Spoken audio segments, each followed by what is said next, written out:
Hello everybody, Hulkrex here, and welcome to another Mercenary Thoughts from the Inner Sphere, episode 421. And today we're going to be talking about the Fire Scorpion from Clan Goliath Scorpion. We got a 65-ton heavy mech. Comes in at a battle value of 1546, so not overly spendy for a heavy. It is a 460 mech. So not very fast. It has a standard it doesn't have an XL, but a standard engine. It has 14 tons of slab armor for 234 points. I think it's just slightly short of maximum. I believe it is, let's see. Yeah, 200, is it 220? Yeah, 224, sorry. It is 7 points short of maximum, so that's not bad. So, gets by. And then we have, since this is a quad mech, we have 4 legs, which makes it a very stable mech, which is the nice thing about quad mechs is that, they're able to handle their skill checks for not falling on their face. All right, so now we got a couple interesting weapons on board. We have an LBX-10 in the right torso with 3 tons of ammo.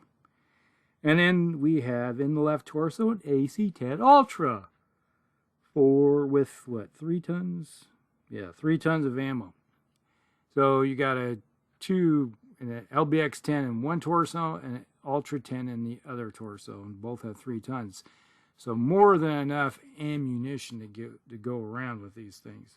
Then, in each of the legs, we have an A-pod, anti-personnel pod. So, yeah. So, it is designed by Clan Goliath Scorpion to be a anti-infantry city fighter. It's supposed to be their totem mech, but yeah, there's not much to be said about. This is a mech that's going out there and saying, hey, it's ready to kick some butt. Not really. Yes, it can dish out up to 30 points of damage, but a pair of ERPPCs could easily do that. Now, the one thing it doesn't have is double heat sinks, so it has 10 double heat sinks. So what you got is a mech that's 65 tons, 460, no XLs, no ferrofibers, and it does have endo steel. So that's its only really advanced type of equipment on board is the endo steel. So, and to be honest, it's one of those mechs that is cheap to build. And I believe that's the whole concept behind the Clan Goliath Scorpion for the Fire Scorpion is that it's fast, easy to build, doesn't take a lot of resources, because especially if you're a clan that's suffering from lack of resources, this might be something that they're going to be using on a regular basis to fill in the gaps. All right, so pretty much it's relegated to second line duties, protection duties, running route, bases, that kind of thing, defensive organization. That's the whole purpose of it, is to work its way around. So, now when you look at it with the the prime version here of the Goliath Scorpion, you got 2 weapon systems that go out to 18. That's not too bad, but in the grand scheme of things when it comes to clan weapons, when you got stuff that shoots out to 25, 23, 25, when it comes to even 24, if you think about it in terms of hags, like a hag 20, those go out pretty decently. So you got a mech that's doesn't shoot too far, but when you think about the whole design concept of it to be fighting in a city, urban environment, 18 in an urban environment is a long distance to be engaging targets, because you could be, if you're looking down say straight, 18, that's not that bad. Because you could be walking around a corner almost point blank range immediately in a urban conflict. So it's not overly a major drawback when you think of it in the terms of the design concept. So, something you can easily wrap your hands around. So the one thing though, you got 4 A-pods on the, you got one on each leg. Personally, I probably would have taken 2 of those A-pods and let's replace them on the front legs and replace them, because it's 1 for 1, put on some flamers, so you have some anti-infantry, anti-mech, anti-building type of equipment on board. If you're going to be fighting against insurgents or anything of that nature, having something to burn them out of their buildings. Most rotisserie style activity, torch them. That's the concept I kind of have, and it gives you that anti-personnel capability plus anti-denial. That'd be the one thing change I would have gone with this mech, is give it something that can engage infantry. The A-pods, it's kind of like relying on trying to have the infantry take you on immediately. But I'd have something that's a little more offensive in thought process, and you can use them to engage mechs also. With flamers. It goes out to 3, but hey, it gives you something to play with. Now, the other con with this mech is that you got a 4.6 moving mech. You're trying to put it in an urban environment. It might have been better off if you would have thought about putting some jump jets on it. Yeah, it is possible. If you've gone with taking one of those, maybe the LBX or the Ultra 10. Personally, I would swapped out the Ultra 10 for a ERPPC, and then gone with 4 jump jets on board. Swap those out, take the tonnage, and then gone with some jump jets, because that's 4 tons right there. And then maybe with the little space you got left, is the one issue you have with a quad mech is that your crit space is degraded due to the fact that you only have 2 spots in each leg. So you just lost 4 spots, in your front area that you didn't have before. So, that's something to think about, how you could easily deal with that. And then, because you got, the arms, you got the 6, then 2, 3, depending on it, because that's a lot of crit space you just lost due to turning this into a quad mech. So yeah, that's one issue. I'd rather have the capability of having some jump jets on board. Make it a 4.64 is better than a 4.60 in my book, and I don't have a problem either getting rid of the. I'm not a big fan of the ultra cannons, so that's always my first choice. But your choice may be get rid of the LBX. It doesn't matter to me how you work it, but swap it out for a ERPPC, or heck, even a large pulse laser. A large pulse laser would work pretty decently in a urban environment, especially adding jump jets. That'd be a good swap for either or. And you're not losing much by going with the large pulse laser. And then you also have the capability of maybe adding a couple more medium pulse lasers and upgrade it to some double heat sinks. So, you still got 10 double heat sinks. Go that route. And then you got some mobility, you got some hard-hitting equipment. But I totally understand the whole design concept of why they went the way they did, with the standard version. 460, no fancy stuff on board. But they could easily go on the route of, let's say, like the previous mech, the Penetrator or Predator, with a couple LBX 10s on board. You know, it's kind of almost the same design, but now you got it into a quad. And then put jump jets. Yeah, that would be interesting. Especially, you know, you could easily put jump jets on this thing if you went with two LBXs, two LBX 10s, and then use some of that ammo that extra ammo you have that you don't need from the two cannons. Let's like go 2 tons of ammo with each of them. That's 20 shots. That's more than adequate. And swap all that out to jump jets. You know, give it some mobility. You know, go that route. And then you have the same type of ammo for 2 weapon systems, and that allows you to go that route. You know, go that way.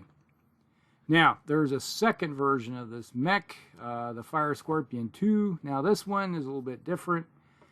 It has a let's see, what's the battle value? 1749. So a little bit different. Still has 10 double heat sink, or not single heat sinks, so it didn't go to the doubles yet. And then you have an active probe in the right torso, 2 LRM-10s in the right torso. Was it 2 tons of ammo? Yeah, 2 tons of ammo. And then you have 4 machine guns also in that torso. So with what, a ton. It could have easily gone with a half ton of ammo. That would give you, you know, saved you half a ton of space, you know, or tonnage for something else. Heck, there could have been easily 2 more, or a flamer for that matter. So, and then you got a 1 AC-20 Ultra in the left torso, and that carries 4 tons of ammo for 20 shots, or in the case, since it's an Ultra cannon, 10. You got 10, a barrage of 10. And obviously that goes out to 12. And then you got an A-pod in each leg. Now, get some decent damage throwing downrange. Now, if you can get both, nothing like seeing an Ultra 20 connecting with both of them. You know, you hit and then you get a double pump it, and it actually cranks out 2 of them. Yeah, they're gonna really love you for that one. But the issue I have is if you double pump in that thing, that's 14 heat, and if you run that 16, you went 6 on the heat scale right off the bat, and you're a -1 movement. And you're still a 4.64, so now you're a 3.5 in an urban environment. And you're not moving very fast. And if you're not moving very fast, yes, the previous turn, if you hit with it, you might have dished out some good damage, but if they slink back out of the range of you, of that big gun, all you got to rely on is a pair of LRM-10s to dish out some damage. And typically an LRM-10, the average damage is 6, so 5 and a 1. So even if you hit with both those, that's not a lot of damage being dished out. So it's like your scale of threat just kind of major decreases if you can stay outside that 12 hex range of that big Ultra cannon. You know, that's the terror weapon on board this thing. Now, if you're infantry, yes, going into an urban environment with 4 machine guns in the torso, that could be interesting. So, yeah, and I also think that going with a half ton of ammo and then throwing a flamer could have been an interesting thing, because you got the space for, you got a couple, could have put a flamer in the head or something of that nature and gone that route, where you have something that can really toast the infantry. So if you run against, see an infantry platoon, or like it's part of an insurrection or something of the nature, you know, this is an anti-infantry style city fighter, yeah, you're going to be wasting a platoon. If you hit with all 4 machine guns, yeah, even if they're in a building, they're going to be taking some severe amount of damage. Yes, building will decrease how much damage output it is, you know, due to the effect of being in a building. But still, building's going to take a little bit of damage, and the infantry will take some damage. And with 4 of them hitting, yeah, that's good. And if you went with a half a ton of ammo on this thing and then gave it a flamer, ooh, yes, then you just light the building up. And when you light a building up, they can either sit in the building and cook, like sizzling, or they can leave and go out into the open to get out of the said building that's toasty, and then get mowed down with all the machine guns. It's a win-win in my book. I just like it. Now, if you get a mech or a vehicle that comes flying by within range of your big old autocannon, you're going to be out there dishing out some double pump and banging damage. And if it's a light or a medium mech you hit with both those shots from the AC-20, their life expectancy is pretty short. A light mech getting hit with a double 20, no, they're on the low end of life expectancy. A heavy, they could probably handle some of that. I've had I had a Warhawk one time get hit with an AC-20 Ultra and double pumped, and it's like blew a leg completely off because both went into the same leg. It was like teetering and kaplunk. You know, it's like, well, that is like all the damage went into one leg. That was like, that's all they hit with. Like, well, darn it, that made life really fun. So yeah, it's basically a terror weapon. Then we got the third one. Now this one's a little different. This is the Fire Scorpion 3. Well, go back to the previous one. You got the 2 LRM-10s. In a city fight, that can be really good, especially if you got a spotter or infantry spotting. You can rein in indirect fire with those 2 LRM-10s. And that can do some damage right there. You can either direct fire it or do indirect. That's the one thing I forgot to mention, which is nice. That's one nice thing about having standard LRM-10s. And with the active probe, yeah, you can find anything that's trying to hide itself in the buildings. They go that route. Back to the Fire Scorpion 3. All right, Fire Scorpion 3. Now this one is a 4.64. Finally, they put some jump jets on this thing. It increases mobility. So that's one thumbs up good thing. But it still has the 10 single heat sinks. So heat can be a problem, per se. Now, it still has the Ultra 20 in the left torso. I think it's 4. Yep, still got the 4 tons of ammo. You got 4 AP Gauss rifles in the right torso with 2 tons of ammo. So you got some shots with it. There's 4 of them, so yeah, more than adequate. You know, so you got 80 shots for 4 weapons. You got a long life expectancy of shooting with that thing. Then you got an active probe, but all this is backed up with a targeting computer that's in the right torso. So you got 3 tons wrapped up in it. So, yeah, it still has the capability of wiping out infantry, but all that comes at the cost of you no longer have the 2 LRM-10s for your long range. So this is screaming, I am nothing but a city fighter. Keep me behind cover until you come around the corner and blast somebody.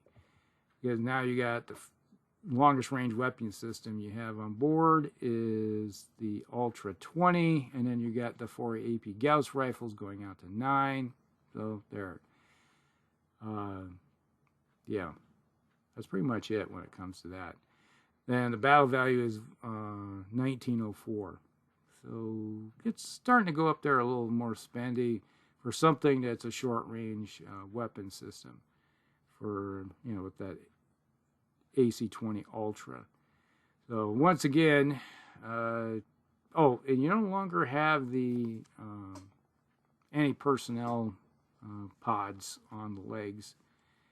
So there's that. So if you do get into the conflict where you're being attacked by infantry that are trying to leg attack you or anything of that nature. You don't have something to blast them with the APODs. That's, you know, the good thing about them. So I can understand keeping them, but going the route of figuring out different weapon systems to handle infantry and give it some ranged weapons. And you know, when you think about it, could you have kept instead of AC-20, gone with an AC-10 Ultra, or just an LBX-10, and then give it some other weapon systems in addition to it? You know, downgrade one, you know, the AC-20. Yeah, I wouldn't have a problem with that, just to give it some more weapon system for up close and personal, or even longer range. You know, because the AC-10, at least it goes out to 18 instead of 12. So, yeah, that's something you have to think about when it comes to it. So overall, an interesting mech. I can see the uses of it to be running around in a cityscape and trying to ambush things. And it's definitely not really, to me, designed for open terrain or running around on the open battlefield. It's going to be something that you're going to be using for on a base that's hiding behind buildings and coming up using as much cover and concealment as possible until it gets its weapons into range and then starts blasting. So being out in the open is not its friend at all. So that's it. That is the Fire Scorpion. I hope you guys like it. Like and subscribe, share with your friends, and we'll see you in the next one. Hellcracks out.